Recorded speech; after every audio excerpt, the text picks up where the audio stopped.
Our sons would still be alive if we'd been told about their arrests. The mothers of two 17-year-olds who killed themselves after they were detained by police have welcomed a landmark ruling by the High Court. Judges said the Home Office acted unlawfully by failing to treat 17-year-olds in police custody as children and denying them the same protection. That policy, they said, was incompatible with human rights law. Katie Razzall has been speaking to two families brought together by their losses. It's very hard to say that your son actually took his own life. That's hard. That's very, very hard.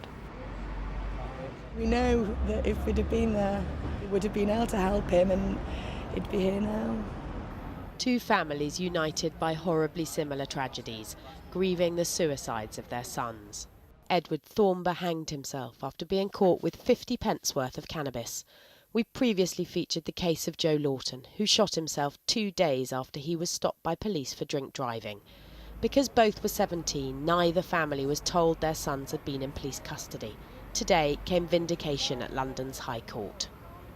I think my face says it all. I think it's just so difficult. We're obviously delighted that some good has come out of it. It's not going to bring Edward back, it's not going to bring Joe back, but if it can stop another family going through this utter devastation and tragedy that we've been through, then that has to be something positive.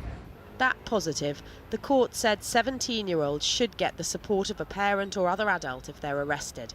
The challenge to government policy was brought by this young man. He was wrongly arrested and held for nearly 12 hours while his mother panicked about where he was.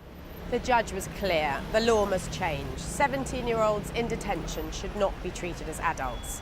And in court, as they heard him rule that what happened to their two sons was unlawful, both mothers began to weep. So pleased now, but it's also tinged with such sadness and devastation, because this could have already been changed. Ahead of the judgment, I met Anne Thornber at her home in Didsbury. The Thornbers are still reeling from the loss of Edward, angry that the law meant their son could get into trouble with the police and they wouldn't know. Edward was still a child at 17. Edward couldn't go into a pub and drink alcohol. He couldn't vote, but he was expected to be an adult when he was being interviewed and in contact with the police. Their lacrosse-mad son hanged himself the day after the police sent him a court summons. Anne says he'd have believed his dreams of playing the sport in America were over.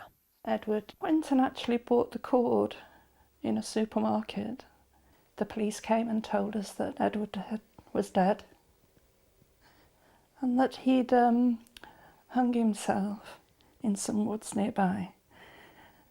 He'd left us a letter saying how much he loved us and saying how he was sorry and saying that we didn't deserve him. And we did deserve him because he was so special to us. Special now, this friendship forged in the worst of circumstances. Lovely to see you. Between families who turned out to live near each other. They travelled to London together for the court's decision, but nobody could have prepared them for the sadness that came with the ruling that the treatment of 17-year-olds in police custody was unlawful. Well, I actually feel like somebody's sort of twisting a knife in at the moment, to be honest. But then I'm so pleased that they are going to change it. But for us, it just, I can't even think of the words at the moment. The Home Office has said it won't appeal the decision. The victory, though, is bittersweet.